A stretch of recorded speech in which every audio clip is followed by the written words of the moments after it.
तो सबसे पहले हम लोग पढ़ने वाले हैं केमिस्ट्री का चैप्टर नंबर जो भी हो। चैप्टर का नाम है कोऑर्डिनेशन कंपाउंड, क्योंकि अलग अलग सिलेबस में अलग अलग चैप्टर नंबर होता है ये। तो सबसे पहले हम बात कर लेते हैं कोऑर्डिनेशन कंपाउंड होता क्या है। तो इसकी डेफिनेशन देख लेते हैं।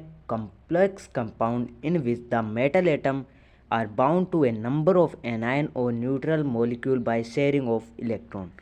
यह आपको ज़्यादा ध्यान में नहीं रखना है, इसको आप सिंपली जैसे याद करना है उस तरह आप याद कर लीजिए।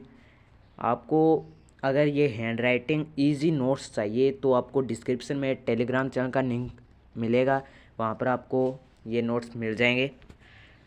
और अब हम बात कर लेते हैं वार्नर थ्योरी की।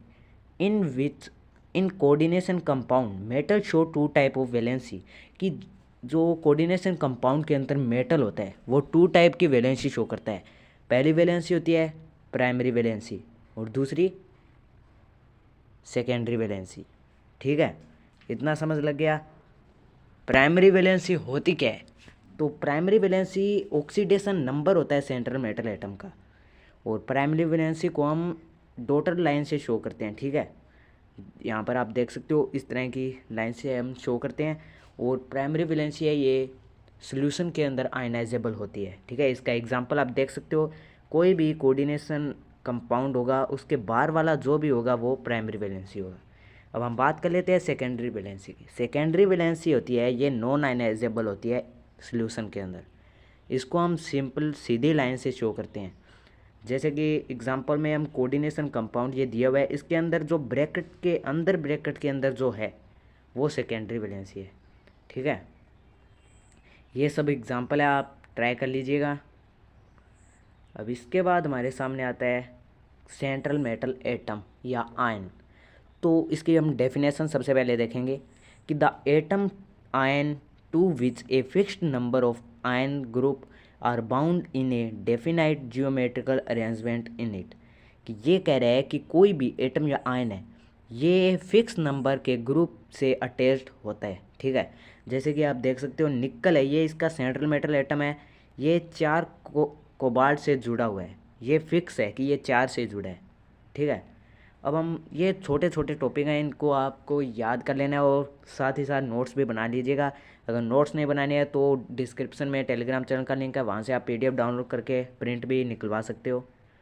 अब हम बात कर लेते हैं लिगेंड्स की, कि द आयन और molecule bound to the central metal atom ion the coordination entity are called ligands.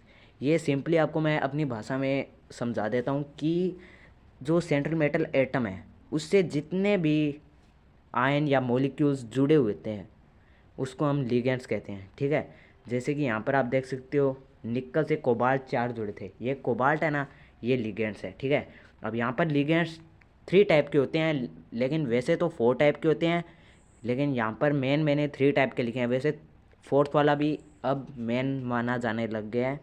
तो ये होते हैं यूनिडेंटेट लिगेंड या मोनोडेंटेट लिगेंड, और सेकंड होता है बाइडेंटेट या डाइडेंटेट लिगेंड, तीसरा होता है पॉलीडेंटेट लिगेंड, और चौथा होता है एम्बीडेंटेट लिगेंड। तो सबसे पहले हम यूनिडेंटेट लिगेंड की बात करते हैं। यूनी या मोनो का मतलब क्या होता है? वन। वन होता है, इससे आपको क्या याद रहेगा कि कोई भी जो लिगेंड है ये एक ही लोन पेयर या एक ही डोनर एटम हो उसे हम यूनिडेंटेट लिगेंड कहते हैं। कि जिस कॉम्प्लेक्स कंपाउंड के अंदर एक ही डोनर एटम हो, जैसे कि हम एग्जांपल आप देख सकते हो NH3Cl नेगेटिव H2O। इसमें क्या है, N के पास लोन पेयर है, ये एक ही है डोनर एटम, इसमें C डोनर एटम है, इसमें O डोनर एटम है, तो ये एक एक ही है, इसलिए ये क्या हो जाएगा? यूनिडेंटेट। अब बाइडेंटेट, बाई या डाई का मतलब होता है टू। सेम डेफिनेशन है, कुछ नहीं होगा, इसमें दो डोनर एटम होंगे। जैसे कि ये एग्जांपल में आप देख सकते हो, इसमें ये O भी डोनर एटम है, ये O भी डोनर एटम है। ठीक है, आपको समझ लग गया। अब नेक्स्ट हम बात कर लेते हैं पॉलीडेंटेट। पॉली मीन मैनी, इसमें क्या होगा? एक से भी ज़्यादा डोनर एटम होंगे। एग्जाम्पल आप देख सकते हो, ये थोड़ी डिफ़िकल्ट एग्जाम्पल है। इसमें क्या है देख सकते हो आप, कितने हैं इसमें? दो नाइट्रोजन चार ऑक्सीजन हैं, ये डोनर एटम है, दो ये वाले और चार ये। ठीक है, ये क्या है? डोनर एटम है, इसलिए ये मैनी है, बहुत सारे हैं, इसलिए ये पॉलीडेंटेट लिगेंड। अब हम बात करेंगे एम्बिडिंटेड लिगेंड की, ठीक है। तो एम्बिडिंटेड लिगेंड क्या होता है, इसकी डेफिनेशन देख लेते हैं सबसे पहले। When a ligand has two different donor atom and either of the two ligands in the complex it is called ambidentate. ये अब मैं आपको सिंपल लैंग्वेज में समझा देता हूँ कि कोई भी लिगेंड है, ये टू डिफरेंट डोनर एटम हो, कोई भी ligand two different donor atom हो, कि जैसे कि ओ भी हो, एन भी हो, एक ही कॉम्प्लेक्स कंपाउंड में अलग अलग डोनर एटम हो, तो वो एम्बिडेंटेट होगा। इसको एग्जांपल के साथ समझते हैं, आपको पूरा क्लियर हो जाएगा। जैसे कि ये कोबाल्ट है, इसके साथ 5 NH3 जुड़े हैं, एक NO2 जुड़ा है, ठीक है। तो इसमें डोनर एटम कितने हो गए, 2 या 3 ज़्यादा हो गए ना।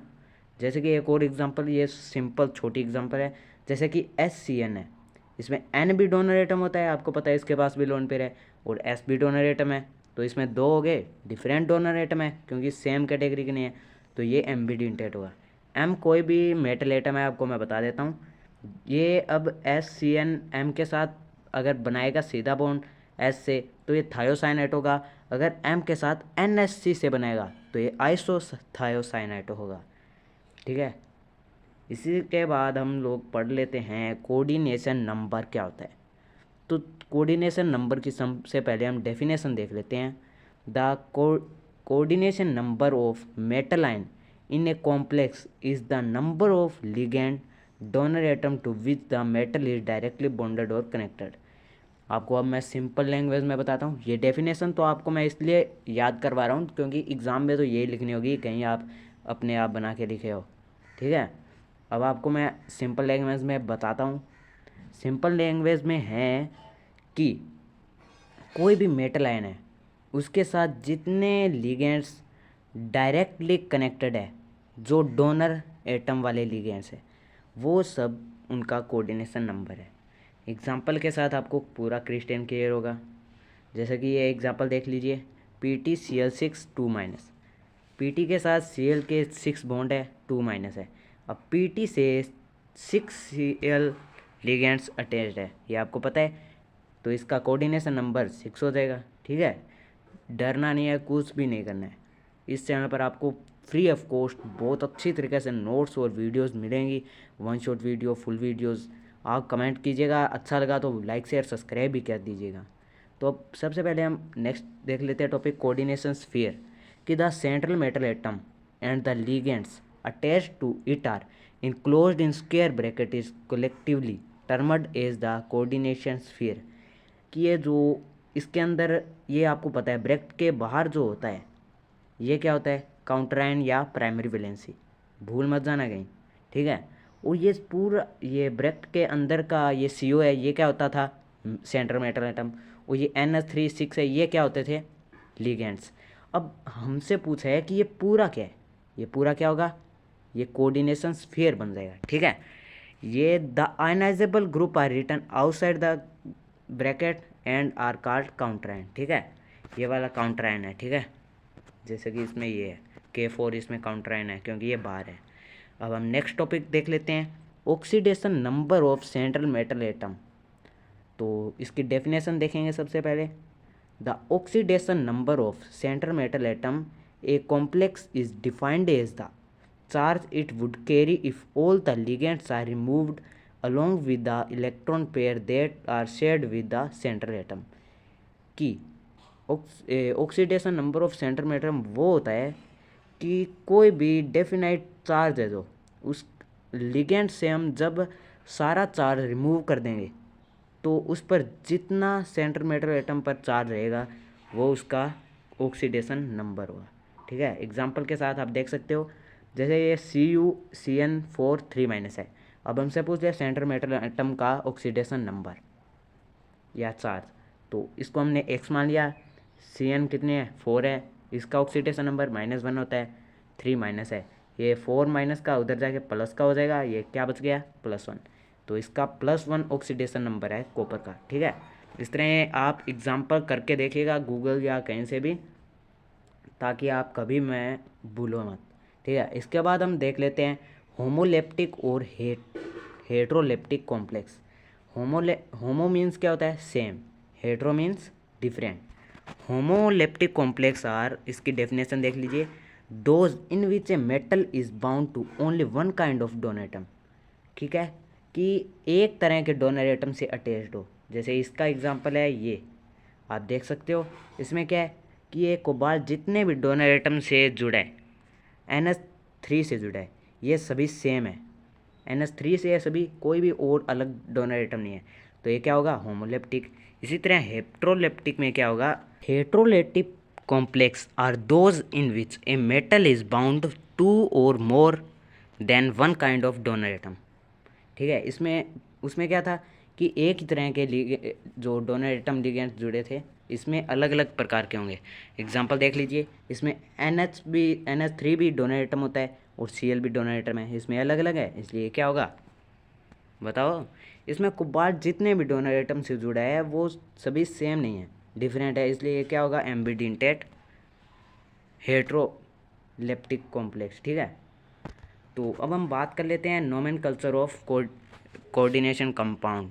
इसके ये रूल है कुछ, कि नेम ऑफ कैटायन है ये पहले रखेंगे हम नेम ऑफ एनायन के।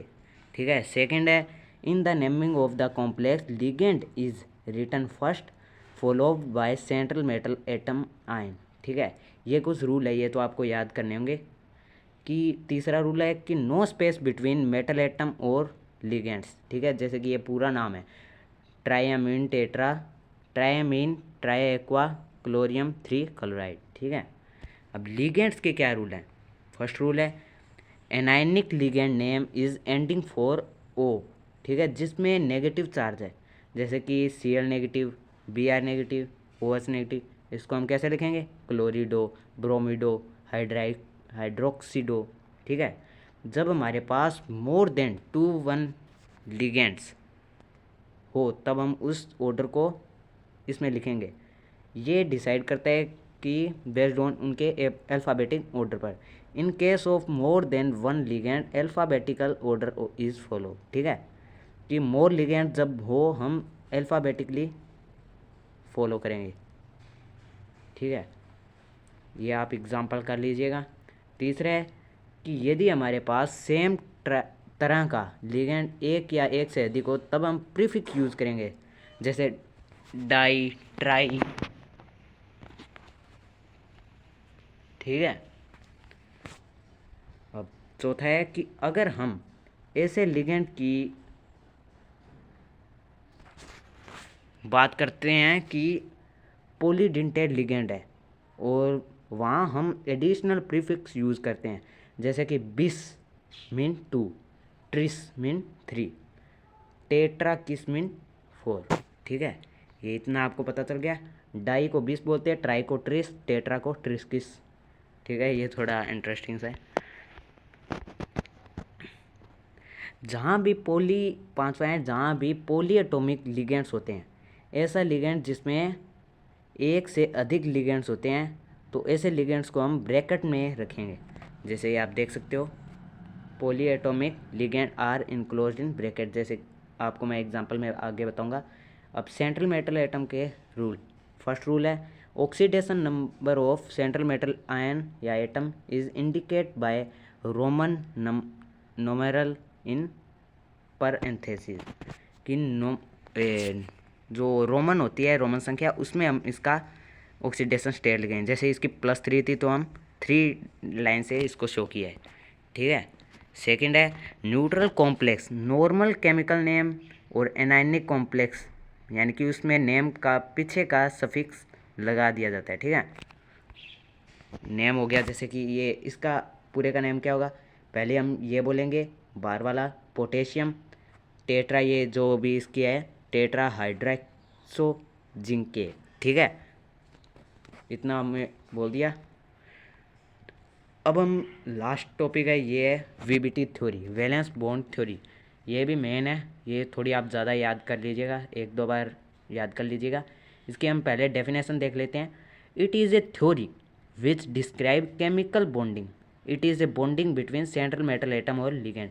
कि ये एक तरह की ऐसी थ्योरी है जो केमिकल बॉन्डिंग होती है उसको हमें बताती है। ठीक है, ये सेंट्रल मेटल एटम और लिगेंड्स के आप अंदर की बॉन्डिंग होती है। आई होप आपको सब कुछ पता चल गया होगा। अगर आपको कुछ भी डाउट हो तो कमेंट सेक्शन में कीजिएगा, और समझ लगे तो कमेंट करके बताइएगा कि अच्छी इन्फॉर्मेशन दी है या नहीं, और टेलीग्राम ग्रुप को ज्वाइन किया है या नहीं। वहाँ से आप PDF डाउनलोड करके प्रिंट भी निकलवा लीजिएगा। चैनल को सब्सक्राइब कर दीजिएगा, वीडियो को लाइक और शेयर भी कर दीजिएगा।